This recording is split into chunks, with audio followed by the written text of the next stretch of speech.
Can you imagine earning millions and dying broke?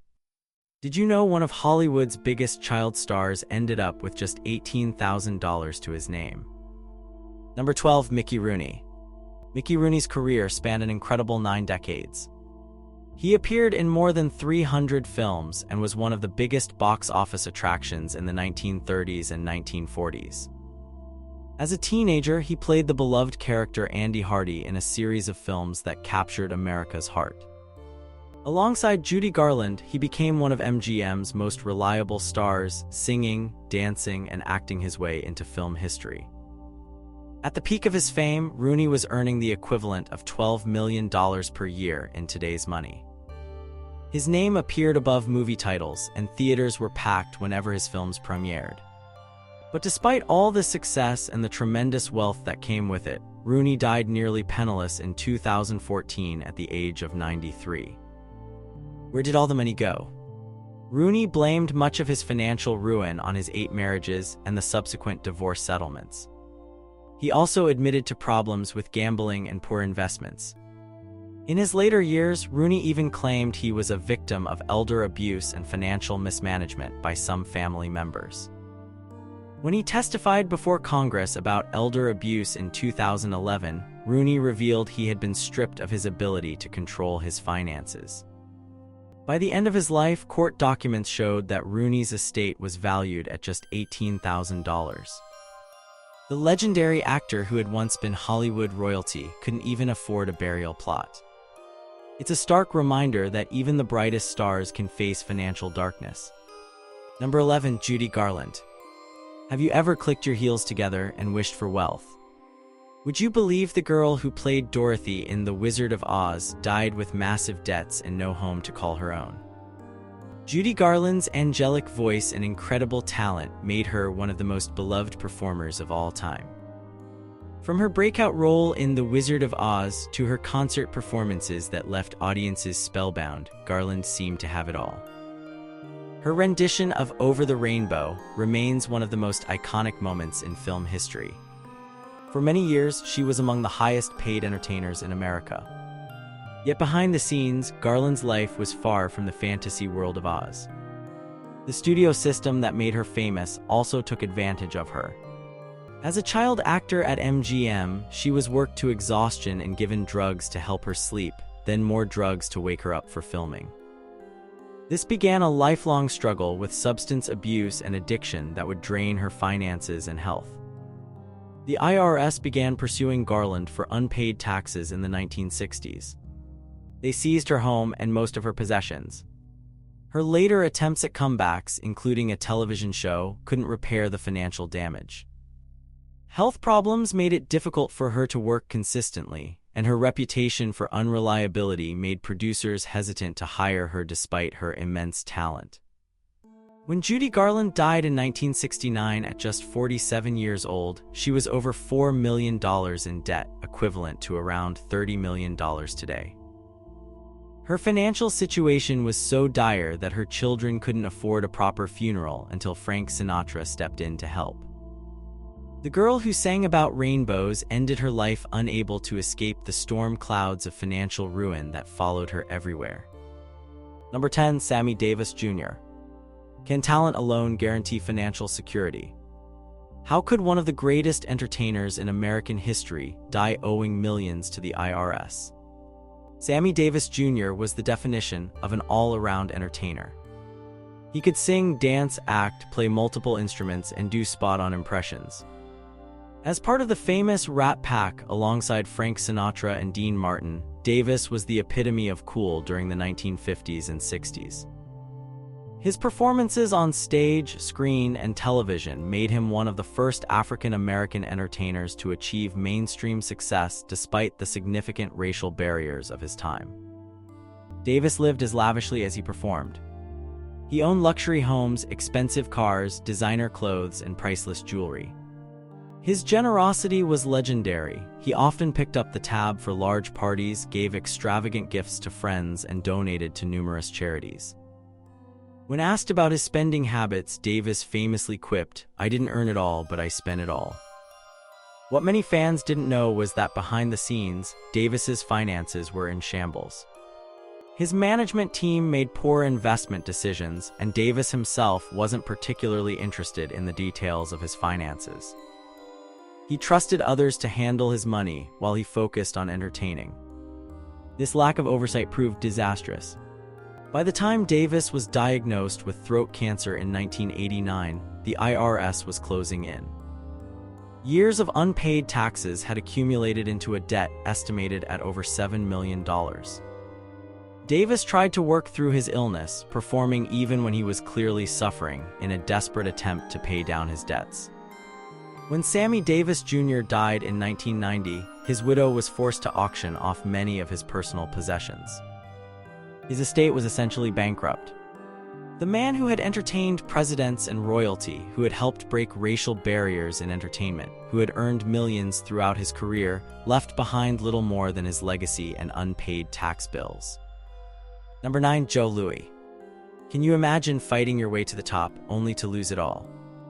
Did you know one of boxing's greatest champions was buried with help from a former rival? Joe Louis, known as the Brown Bomber, dominated heavyweight boxing from 1937 to 1949.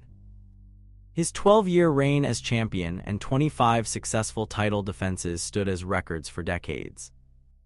He became an American hero when he defeated German boxer Max Schmeling in 1938, a victory that took on significant symbolic importance on the eve of World War II.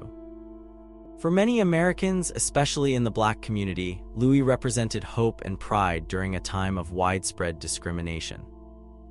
During his prime, Louis earned millions from his fights, endorsements, and public appearances. However, he was known for his generosity, often helping friends, family, and even strangers with financial problems. He also made significant charitable contributions, particularly to military causes during World War II. Louis even donated entire fight purses to military relief funds, saying, "I'm doing my bit, I won't get a penny of this money." This generosity, combined with lavish spending and poor financial advice, led to serious money problems. Even more devastating was the IRS's pursuit of Louis for back taxes. Despite his patriotic donations during the war, the government insisted he pay taxes on those very contributions. Interest and penalties accumulated, and Louis soon found himself in a financial hole he couldn't escape. Desperate for money, Louis continued boxing past his prime. When that wasn't enough, he turned to professional wrestling and even worked as a casino greeter in Las Vegas. But the tax debt, which had grown to over $1 million, was simply too large to overcome. When Joe Louis died in 1981, he was broke and dependent on others for financial support. Ironically, it was his former rival, Max Schmeling, who helped pay for his funeral expenses. The man once considered the greatest boxer in the world, who had earned the equivalent of tens of millions in today's dollars, couldn't afford his own burial. Number 8. Bela Lugosi. Would you believe the most famous vampire in history couldn't afford a proper burial? Can talent and iconic status still lead to financial ruin? Bela Lugosi terrified and fascinated audiences with his portrayal of Count Dracula in the 1931 Universal Pictures classic. His hypnotic stare, distinctive accent, and commanding presence created the definitive vampire that influenced every portrayal that followed. After fleeing his native Hungary, Lugosi found stardom in America and became one of Hollywood's most recognizable faces during the golden age of horror films. But Lugosi's career trajectory wasn't as immortal as the character that made him famous. After Dracula, he found himself increasingly typecast in horror roles, many of which were in low-budget productions that paid poorly. Studios knew they could exploit his distinctive accent and appearance without paying him what other stars of his fame level received. While Boris Karloff, his contemporary and sometime co-star, managed to diversify his roles and negotiate better contracts, Lugosi struggled to break free from the vampire's cape. Personal problems also plagued Lugosi. He developed an addiction to morphine following treatment for sciatica pain, a dependency that lasted for years and drained his finances. Multiple marriages and divorces further strained his resources. By the 1950s, Lugosi was taking any role offered to him, including appearances in films by Ed Wood, now considered some of the worst movies ever made. In his final years, Lugosi lived in a small apartment, largely forgotten by the industry that had once celebrated him. When he died in 1956 at age 73, he was virtually penniless. In a final tragic irony, he was buried wearing one of the Dracula capes from his performances, not because he requested it, but because his son and fifth wife thought it would be what the public expected. The cape was a rental costume in his early performances, but in death, it became his permanent wardrobe. The man who played an immortal on screen suffered the very mortal fate of financial ruin. Today, his image continues to generate millions through merchandise, film rights, and Halloween costumes, but none of that wealth reached Lugosi during his lifetime or helped secure his family's future after his death. Number 7. Bobby Driscoll. Can a child star who won an Oscar end up buried in an unmarked grave? How does someone go from Disney's golden boy to forgotten and penniless? Bobby Driscoll was Hollywood's golden child in the late 1940s and early 1950s. As one of Walt Disney's first contract child actors, he starred in classics like Song of the South and Treasure Island.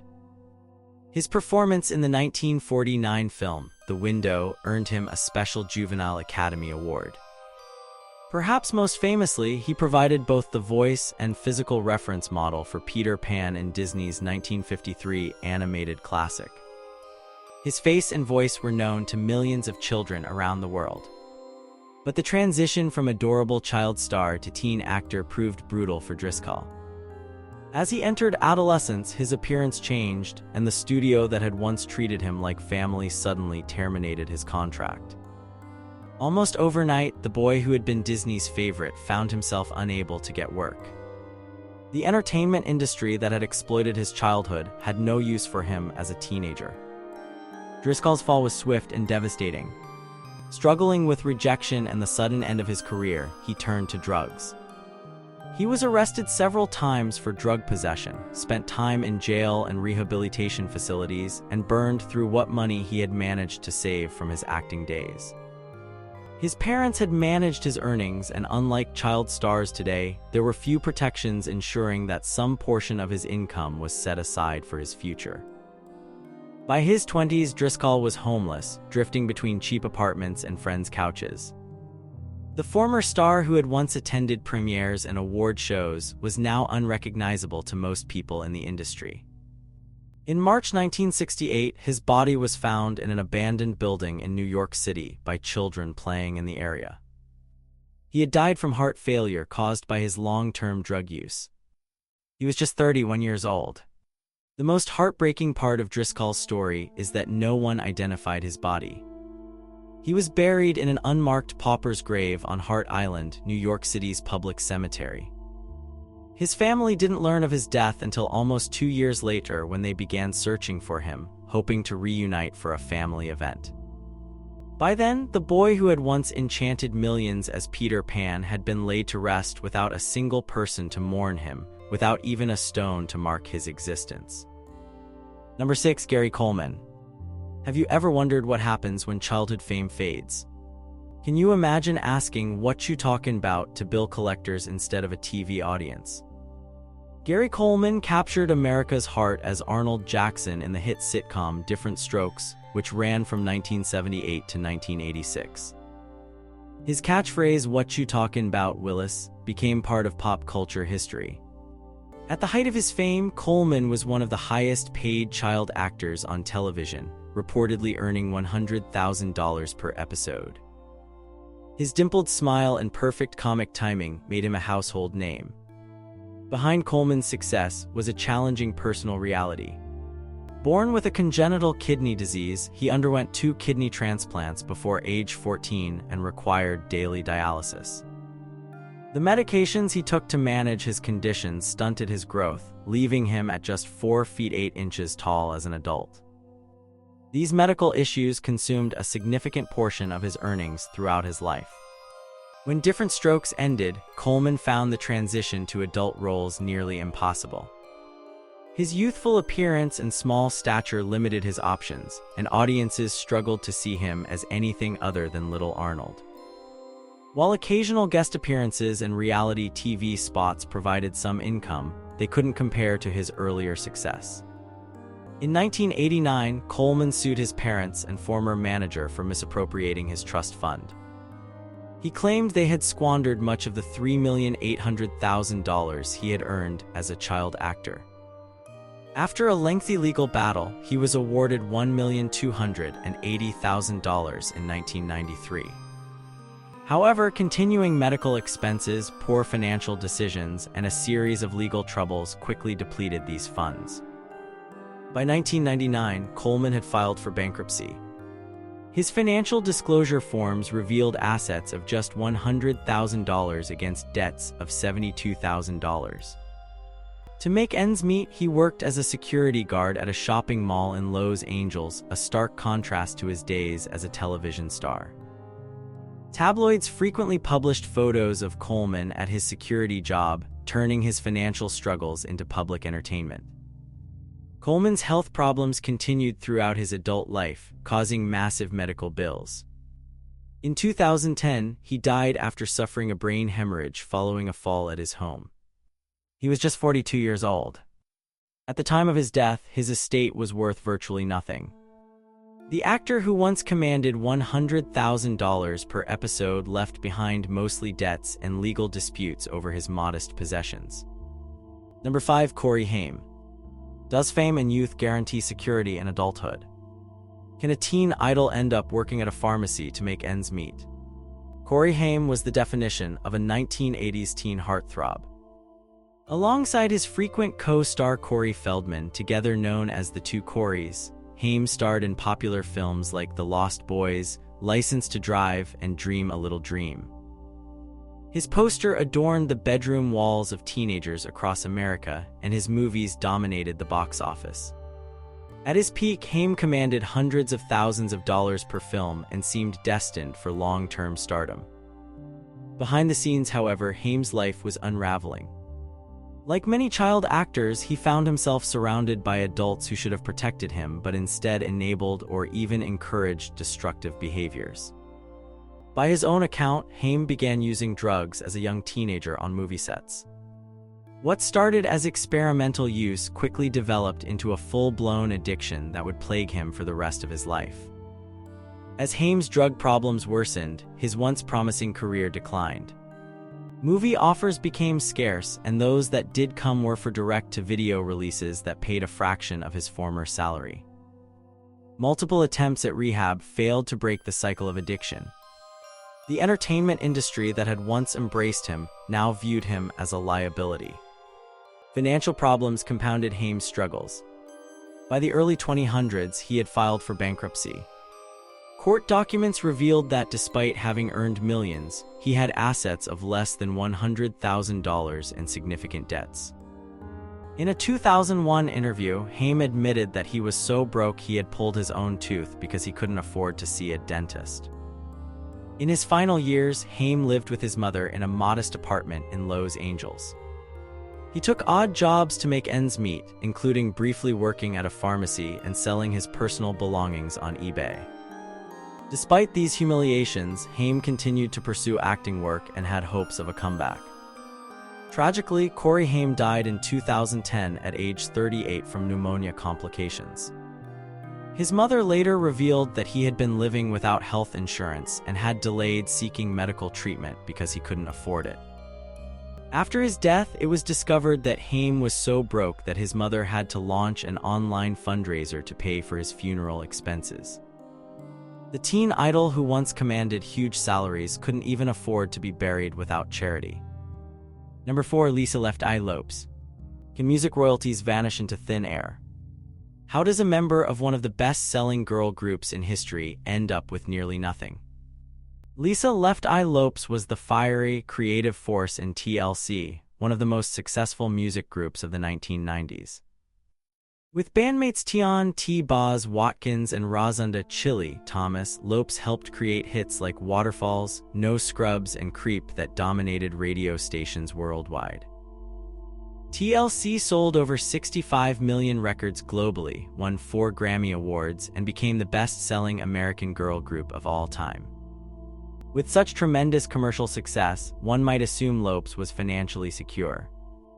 However, the music industry's complicated accounting practices and unfavorable contract terms meant that TLC's members earned far less than their sales numbers would suggest. In 1995, at the height of their fame after the release of their Diamond-certified album Crazy Sexy Cool, TLC filed for bankruptcy. Despite selling millions of records, each member claimed income of only about $35,000 a year. Lopes was particularly vocal about the group's financial situation. In interviews, she explained how their recording contract, management deals, and expenses left them with a tiny fraction of the wealth they generated. Their situation became a high-profile example of how the music industry often profits at the expense of the artists themselves. Personal issues also affected Lopes' finances. Her tumultuous relationship with NFL player Andre Rison became tabloid fodder, especially after an incident in 1994 when she set fire to his mansion during an argument. While no one was injured, the resulting arson charges and $1,200,000 in property damage led to significant legal expenses and a stint in rehab. Lopes worked to improve her financial situation in the years that followed.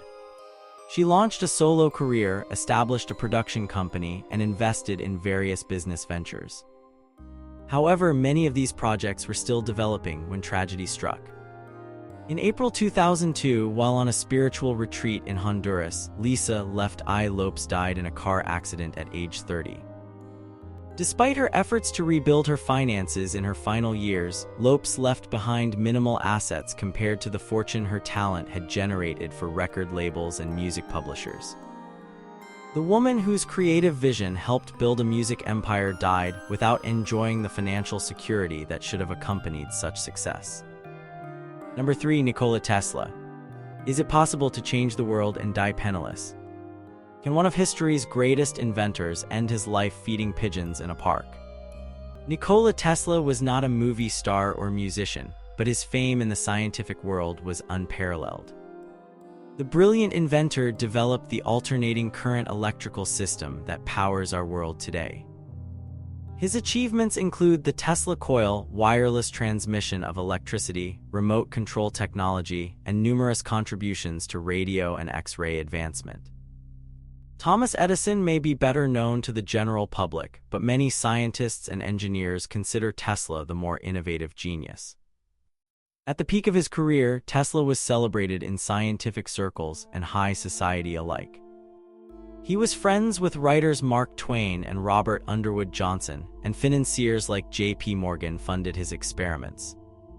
For a time, he lived in the elegant Waldorf Astoria Hotel in New York City, conducting experiments in his hotel room and hosting elaborate dinners where he demonstrated his latest inventions to amazed guests. Yet Tesla's approach to business was his financial downfall. Unlike Edison, who was both an inventor and a shrewd businessman, Tesla focused almost exclusively on his scientific work. He often made poor business decisions, giving away valuable patent rights or failing to secure adequate compensation for his inventions. When George Westinghouse, who had contracted to pay Tesla royalties for his AC patents, faced financial difficulties, Tesla tore up his royalty agreement to help the company survive, potentially giving up billions in today's dollars. Tesla's later years were marked by increasing eccentricity and financial hardship.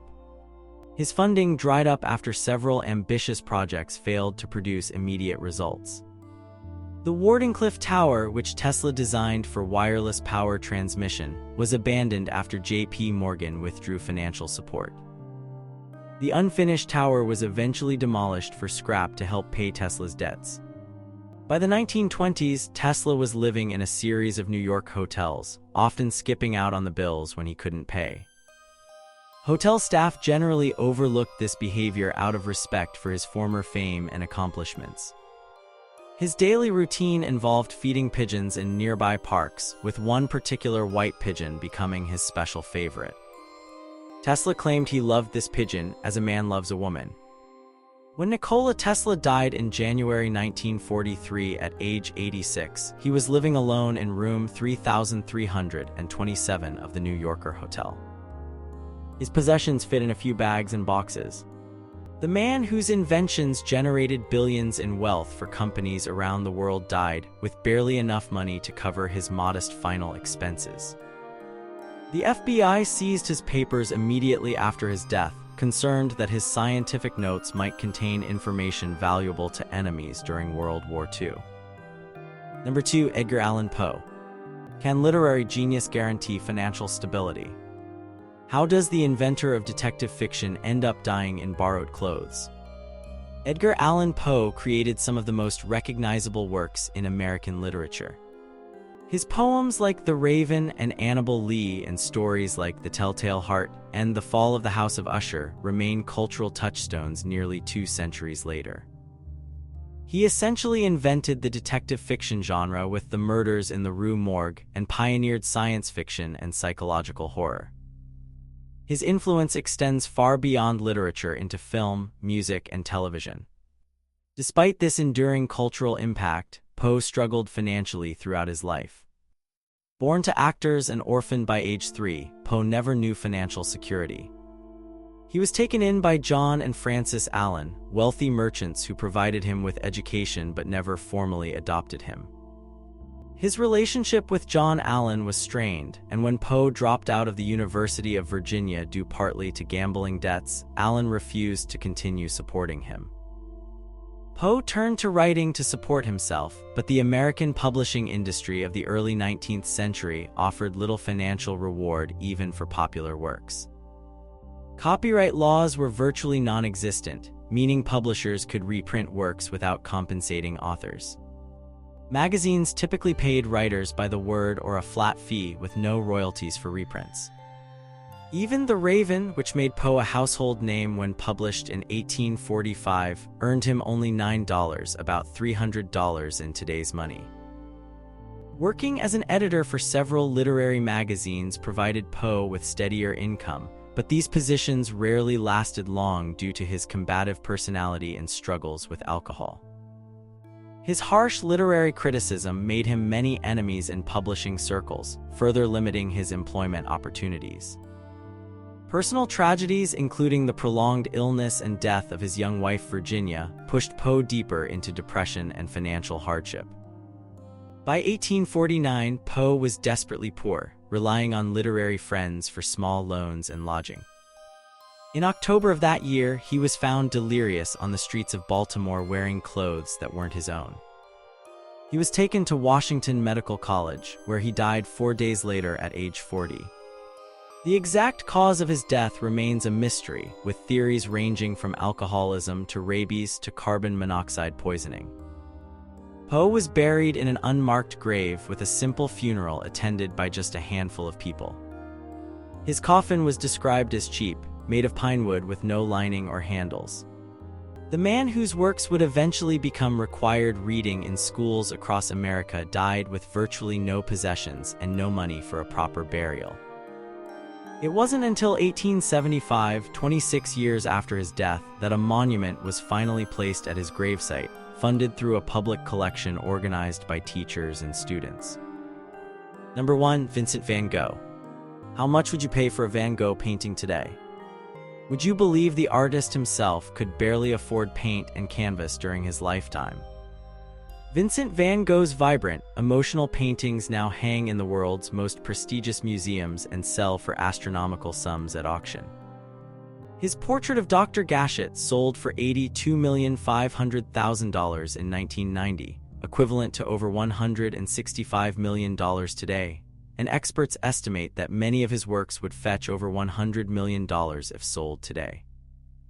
His distinctive style with bold colors and expressive brushwork has made him one of the most recognizable and beloved artists in history. Yet during his lifetime, Van Gogh sold exactly one painting, The Red Vineyard, for about 400 francs, roughly $2,000 in today's money. This single sale occurred just months before his death and did little to alleviate the extreme poverty that characterized his life as an artist. For most of his career, Van Gogh depended entirely on financial support from his younger brother Theo, an art dealer who believed deeply in Vincent's talent despite the complete lack of commercial success. Van Gogh came to painting relatively late after failed attempts at careers as an art dealer, teacher, and missionary. When he committed to becoming an artist at age 27, he had to learn techniques largely through self-study and practice. His early works show this lack of formal training, but his natural talent and relentless work ethic led to rapid improvement. Despite producing over 860 oil paintings and more than 1,300 works on paper in just a decade, recognition and sales remained elusive. The financial arrangement between Vincent and Theo was one of nearly complete dependence. Theo would send monthly allowances that barely covered Vincent's modest living expenses and art supplies. Vincent lived in a series of cheap rooms and small houses, often choosing lodgings based solely on their low cost. He frequently had to decide between buying food or painting materials, often choosing the latter. In letters to Theo, he sometimes mentioned going days without proper meals to save money for canvas and paint. Despite these hardships, Van Gogh's productivity was astonishing. During the last 70 days of his life in Auvers-sur-Oise, he created more than 70 paintings, one per day on average, while living in a tiny attic room of an inexpensive inn. His mental health deteriorated during this period, culminating in his suicide on July 29, 1890, at age 37. When Vincent died, his brother Theo was at his bedside. Among Vincent's few possessions were his painting supplies and the unsold canvases that would later make him immortal. He had no money, no property, and no recognition from the art world. Theo, who had always believed in his brother's genius, became the custodian of Vincent's works, but tragically died just 6 months after Vincent, never seeing the eventual recognition of his brother's talent. The works that Vincent couldn't sell for even a few francs now generate billions in value through museum admissions, merchandise, books, and the occasional auction. The artist who could barely afford to eat during his lifetime has become one of the most financially valuable creators in human history, a bitter irony that makes us wonder, what would Vincent's life have been like if just a fraction of that value had reached him during his lifetime?